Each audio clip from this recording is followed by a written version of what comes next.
Bonjour les amis, début de saison du jardinier, du potager, 30 jours, 30 légumes et je suis très modeste parce que rien que pour les tomates, on en a plus de 25 semis différents. Donc chez Popote et Potager, l'année 2023, nous allons travailler à peu près sur 65 variétés de légumes. Donc je ne compte pas les variétés, dans les variétés je ne compte pas les choux qui par exemple on les décline sur 8 ou 9 sortes. Les tomates cette année, vous aurez des grandes surprises, on en est déjà à 25 semis différents. Et puis si vous rajoutez les carottes, vous rajoutez tout. Plus les aromatiques, plus les plantes mellifères, plus tous nos fruitiers, puisque cette année on a planté plus d'une trentaine d'arbres fruitiers, plus les plantes médicinales entre guillemets, c'est-à-dire celles qui nous arrangent bien pour notre potager. Cette année 2023, chez Popote et Potager, vous allez découvrir à peu près 200 variétés de légumes. Oui, c'est un challenge, mais oui, on a envie de le faire et on va le faire et on va s'amuser beaucoup. Donc, les 30 premiers jours, les 30 premiers légumes, c'est ce qu'on plante en ce moment jusqu'à peu près le 23 mars. La saison du potager ne commence jamais avant la deuxième pleine lune. C'est trop tôt, c'est trop tôt, c'est trop tôt. Là, si vous faites des cultures un peu avant ça, vous n'êtes pas dans l'air du temps. Et pourquoi on attend la deuxième pleine lune? Parce que tout simplement les journées ont commencé à se rallonger, il y a suffisamment de lumens, donc les lumens c'est cette espèce d'éclairage naturel qui fait que nos légumes n'ont pas besoin d'un éclairage artificiel ni de chaleur. Voilà, là on rentre dans l'industriel, ça ne me plaît pas. Mais chacun fait ce qu'il veut et je n'ai pas de jugement à porter là-dessus.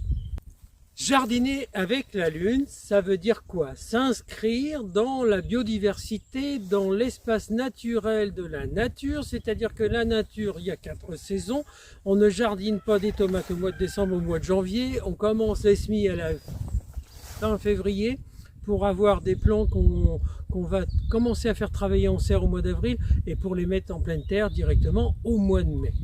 C'est la nature, c'est comme ça que ça fonctionne. Vouloir manger des tomates au mois de mars, ok, je vous laisse votre choix. Mais ce que je suis certain, c'est que quand on travaille avec la nature, avec son rythme, nos légumes sont plus beaux, sont plus bons, sont plus goûteux. Et là, on a en plus plein de satisfaction et ça coûte beaucoup moins cher. Le calendrier lunaire, j'ouvre une petite parenthèse. Si vous voulez le recevoir, salut Sandrine, n'hésitez pas à nous envoyer un mail à popoteetpotager56 en petites lettres @gmail.com. Vous allez recevoir une réponse automatique comme quoi vous êtes arrivé à la bonne adresse. Inscrivez-nous dans vos contacts.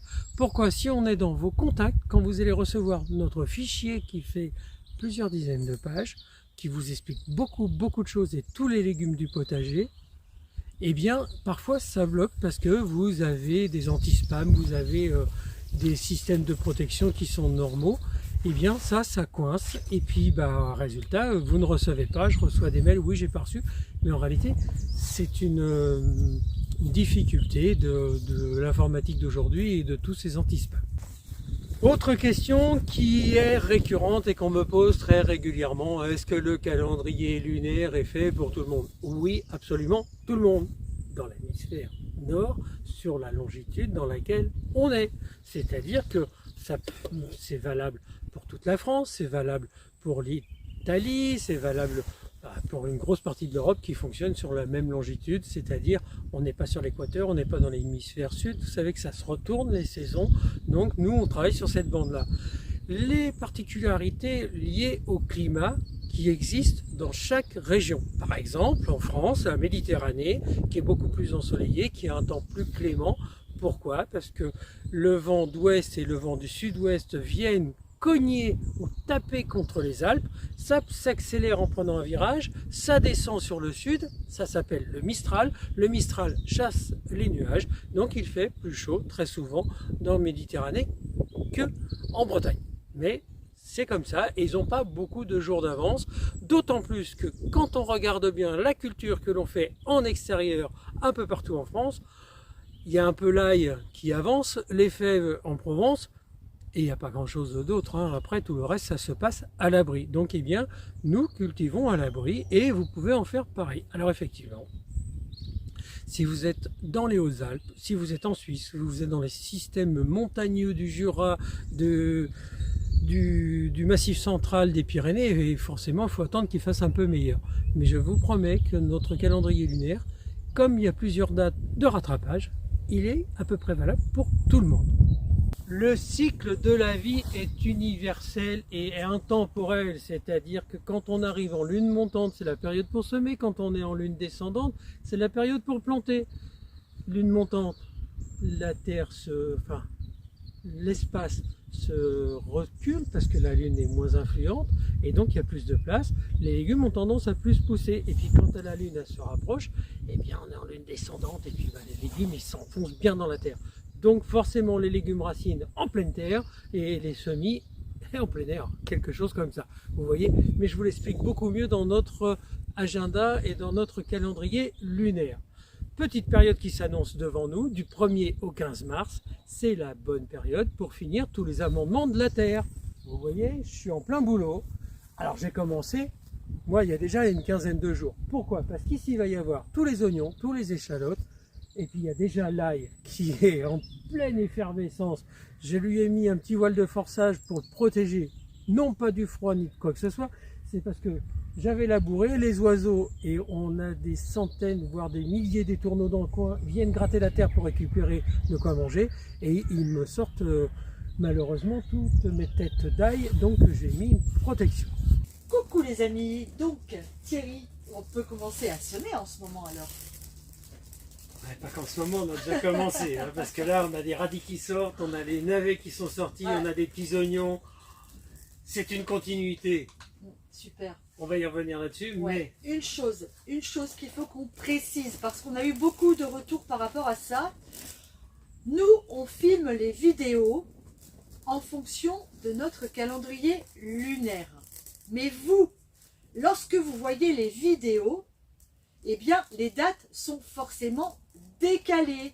Ce qui est important, c'est de vous fier au calendrier lunaire que vous avez reçu. Et non pas à l'instant où vous voyez la vidéo. Est-ce que j'ai été claire? Oui, les vidéos sont là pour vous montrer comment nous faisons. Nous n'avons aucune autorité sur vos compétences et sur vos façons de faire. On vous dit ce que nous faisons, on vous conseille éventuellement de le faire. Si vous voulez planter des petits pois maintenant, moi j'ai aucun souci, c'est pas notre façon de faire. Nous faisons des légumes. Là, vous avez dû voir parcourir les 30 premiers légumes des 30 premiers jours de la saison, parce que nous attendons la deuxième pleine lune pour lancer l'artillerie lourde. C'est fait, ça marche, c'est parti à fond. Ouais. Nous sommes dans le marathon du jardinier. Ouais, des semis à... Ouais. 90 jours de folie jusqu'au 15 mai. C'est génial. Aujourd'hui, Jo Racine, elle va semer des panais. Des panais de Guernesey. Dernière petite chose avant de vous quitter. Vous faites ça le jour où vous voulez, puisque là, il n'y a pas d'action ni de semer, ni de planter, ni de quoi que ce soit. Il faut mettre ces pommes de terre à germer. Qu'est-ce que c'est qu'une pomme de terre à germer? C'est une pomme de terre. Celle-ci vient de notre potager de l'année 2022. On l'a dégermée une première fois à la fin de l'automne. Les germes sont repartis. Eh bien, on va les mettre à plat partout dans la caisse. Pourquoi? Parce que si vous les laissez comme ça dans la caisse, les germes vont se croiser. Quand vous allez les détrer ou les démêler, tous les germes vont casser, ça ne va pas repartir. Si vous achetez des pommes de terre en magasin, eh bien, il ne faut pas les laisser dans le filet. C'est pareil. Vous les sortez tout de suite. Vous allez voir. Ça y est, elles ont commencé à germer. Si vous voulez avoir des pommes de terre qui ont des jolis germes, eh bien, il n'y a pas grand-chose à faire. Vous les étalez proprement dans une caisse suffisamment étroite entre les lames, de façon à ce qu'elles ne tombent pas au sol. Et puis, vous les laissez bien poser, de façon à ce que le germe soit toujours vers le haut. Et puis, vous allez avoir quoi?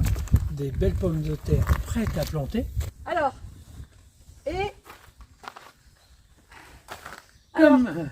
qu'est-ce qu'il dit le dicton? Simplement qu'une fois que vous avez mis bien vos pommes de terre à plat, à germer, vous allez avoir des beaux germes. Et puis vous attendez que quand le lilas fleurira, les pommes de terre tu planteras, c'est pas compliqué, ça fait à peu On près... peut aussi dire les pommes de terre tu planteras quand le lilas fleurira. Ça marche Oui, aussi. ça marche aussi. Super. Mais ne les laissez surtout pas en sachet et puis les étalez bien, quelles que soient vos pommes de terre.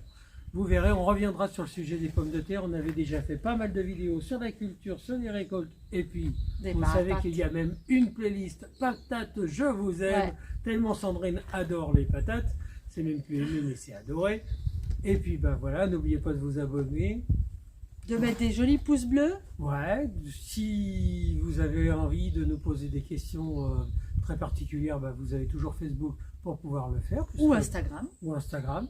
On répond systématiquement. Et puis selon la question, ben c'est ou Sandrine ou c'est moi qui vous réponds. C'est normal parce que nous sommes un peu partagés dans nos activités. Qu'est-ce qu'on dit? Bah, on dit au revoir. Allez, eh bien, on vous embrasse très fort. Salut les amis, à très bientôt. Au revoir. Au revoir.